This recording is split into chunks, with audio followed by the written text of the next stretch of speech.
yang aneh, ada yang terlihat seperti terbuka. Baik gitu. Tapi ternyata hatinya berpenyakit. Nah,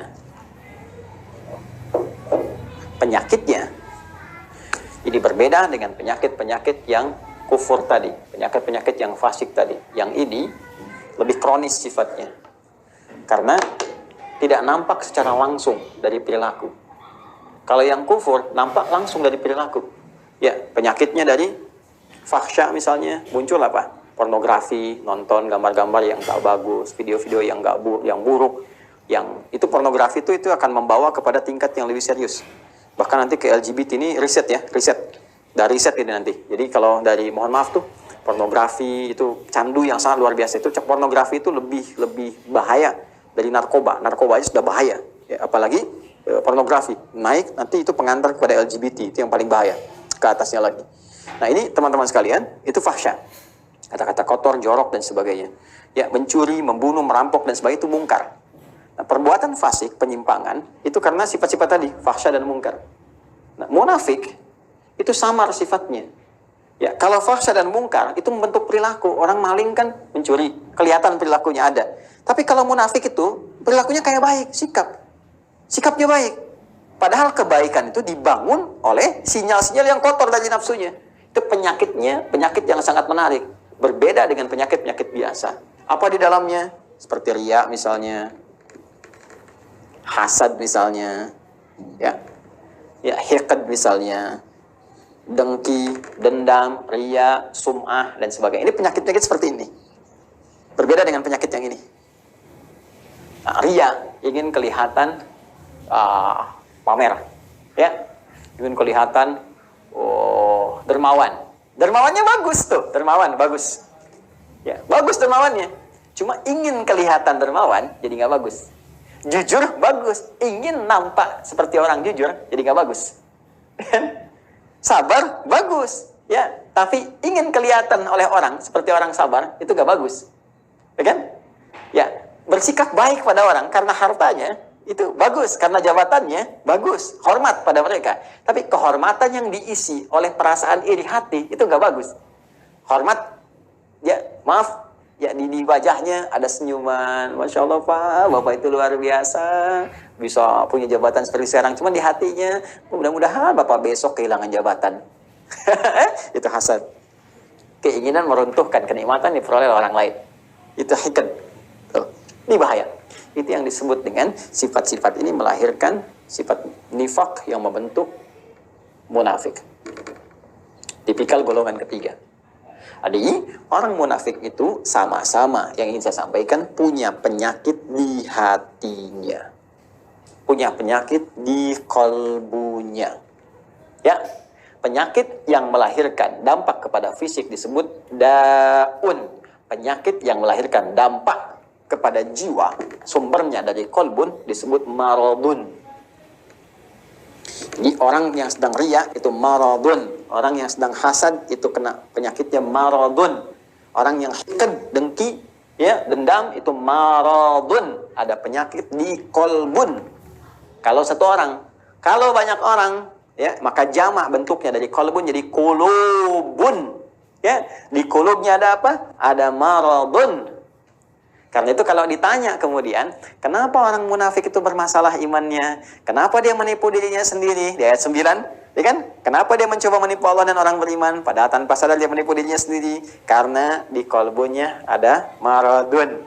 Karena di kulub mereka kalau banyak. Karena munafik menular. Kalau banyak orangnya di kulubun. Ya, di kulub hati-hati mereka itu ada penyakit maradun.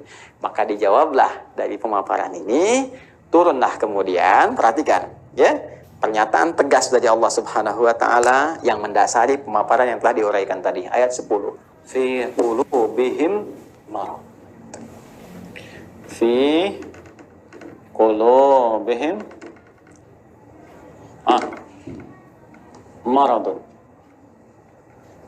Ini fi qulubihim marad. Yang paling menarik di ayat ke-10 ini, yang Allah tekankannya tuh yang ini, khabarnya. untuk menjawab pertanyaan di ayat 8-9 tadi. Ketika Anda bertanya, kenapa sih orang munafik ini imannya bermasalah? Ya, masalahnya apanya sebetulnya? Kan kelihatannya seperti orang baik. Di mana letak masalah di imannya? Maka Allah tekankan, hei, masalahnya di hatinya itu loh ada persoalan. Di jiwanya. Ada masalah besar di hatinya yang nggak sama seperti orang normal. Ini orang nggak normal, kelihatan baik tapi hatinya berpenyakit. Kan? Ini yang ingin ditekankan. Di persoalan utama orang munafik itu ada pada jiwanya. Ini kembali ke sini tadi ini. Ini yang sedang dikuasai oleh setan dengan penguasaan yang sangat dahsyat sehingga nggak nampak seperti orang-orang fasik, nggak kelihatan seperti orang kafir yang menutup diri, yang jelas perilakunya, ya jelas nih, arahnya jelas. Ini samar kelihatannya. Kenapa? Karena ada bahaya di sini nih. Dan bahayanya apa? Jenisnya. Anda bertanya lagi, apa ya Allah jahat? Jenisnya apa? Bahayanya apa? Penyakitnya bagaimana? Marad nih. Fi qulubihim marad. Nah, ini ada penyakit-penyakit samar yang nggak nampak secara langsung, nggak kelihatan. Ya, nggak kelihatan, tapi lewat perilaku itu bisa terdeteksi. Nanti yang bisa melihatnya adalah nilai-nilai keikhlasan. Benar nggak nih? Saya mau menyumbang Pak untuk renovasi masjid. Kelihatannya di sini ada renovasi. Oh iya Pak, Masya Allah, Alhamdulillah. Sampai sini masih bagus. Berapa Pak kebutuhannya? 5 miliar. Biar Pak nggak usah buka sumbangan, biar saya aja yang nyumbang. Kan? Sampai sini masih bagus. Benar Pak, iya nggak apa-apa. Ikhlas Pak, karena Allah. Bismillah, nih 5 miliar. Tapi mohon Pak ya, nanti pas Jumatan dikasih tahu bahwa saya mengatasi semuanya ini. Kalau perlu di akun Bapak sebarkan dari Sabang sampai Merauke. Nah, mulai muncul.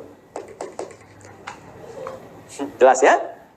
Nah, ini hal-hal demikian. Nanti kalau ini dikuasai terus, dipelihara terus, maka mulai nanti muncul tindakan-tindakan anarkis dalam kehidupan. Terbawa nanti. Mula-mula nggak enak fisik. Ini penyakit munafik ini berbahaya. Marad itu lebih berbahaya daripada ya, pusing karena penyakit fisik. Ya, telat makan, asam lambung naik, pusing dan sebagainya. Itu obatnya obat fisik. Dawa, minum sesuatu, ya enak, nyaman, dah selesai. Tapi karena munafik, ini bahaya.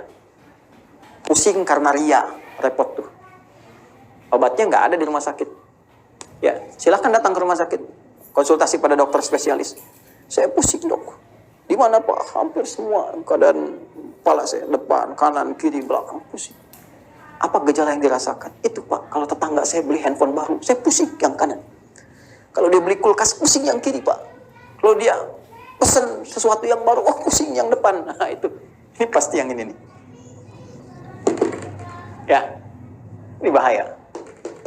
Fazadahumullahu marada, kalau dia nggak taubat, terus dipelihara, dikoleksi, apalagi dihiasi oleh setan dengan hiasan-hiasan fata morgana, ya, nanti dapat ini loh, dapat itu loh, ya, terus dikemas seperti Abdullah bin Ubay bin Salul, yang dapat kedudukan di Madinah, terus dia pura-pura, ya, beriman, ya, supaya dapat simpati, terus pakai pakaian seperti orang beriman, supaya dapat perhatian-perhatian, dekat dengan Nabi, tapi di belakang merencanakan hal buruk, ya. Anti terhadap Nabi, ya, mau bahkan mengeksekusi Nabi, bikin tempat makar kepada Nabi dan sebagainya, Masjid Dirar itu kan, dan seterusnya, sampai wafat dalam keadaan yang mengenaskan. Itu hidupnya kolokan, ya kan? Hidupnya sangat mengecewakan, bikin susah, tapi matinya begitu kolokan. Dan itu kan sifat yang menular terus, tanpa batasan, waktu, dimensi dan sebagainya, terus naik dia. Makanya kalau ditemukan lagi kekinian misalnya, nah itu hati-hati. Ya, ini saya sampaikan sekali lagi untuk kehati-hatian ya. Bukan menghukumi satu dua pihak. Hati-hati cara membacanya jangan salah. Kalau salah baca berarti Anda pun sedang dikuasai oleh setan. Cepat ya. Dan saya berdoa mudah-mudahan Allah membersihkan hati kita. Awas hati-hati. Ya kalau ada kedudukan, ya, harta, benda dan lain sebagainya, kalau ada sinyal-sinyal seperti itu, maka setan sedang mulai masuk. Sekali lagi saya sering katakan, ini musim-musim pilkada, kalau nanti ada bisikan-bisikan nih, wilayah pemilihnya banyak Islamnya nih, kamu pakai kerudung aja, untuk menampakkan aja kamu dekat dengan mereka. Kalau perempuan, kamu pakai peci deh, kalau bisa pakai jubah, datang ke pesantren begini, kamu untuk menampakkan aja, supaya kamu dapat pemilihnya. Nah, itu hati-hati setan tuh. Katakan pada jiwa Anda, kamu jangan main-main dengan setan. Bilang aja, kamu set, jangan main-main, kamu ingin men-set saya. Jangan main-main dengan setan, gitu kan? Kalau saya mau muslim, saya jadi muslim yang sesungguhnya. Saya pakai peci beneran. Bahkan ini menjadi momentum saya untuk bertobat kepada Allah. Kalau saya dipilih, saya akan jadi pemimpin yang benar. Ya, saya akan dipilih pejabat yang benar. Jadi muslim yang benar. Nah itu. Ya, pun demikian hati-hati kalau sedang bermasalah. ya nggak pernah bersentuhan dengan jilbab, nggak pernah bersentuhan dengan peci, dengan tasbih, tiba-tiba tertangkap di persidangan bawa tasbih, bawa peci, bawa ini. Kalau motivasinya bagus, jalan untuk bertobat baik. Tapi kalau dorongannya udah untuk menarik perhatian hakim, juri, supaya ada kasihan, unsur kesolehan, pakai aja ini.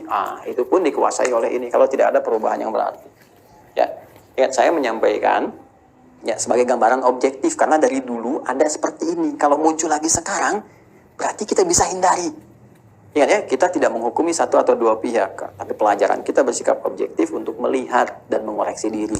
Kalau ingin berubah, alhamdulillah. Kalau tidak, itu pilihan, tidak pernah ada paksaan.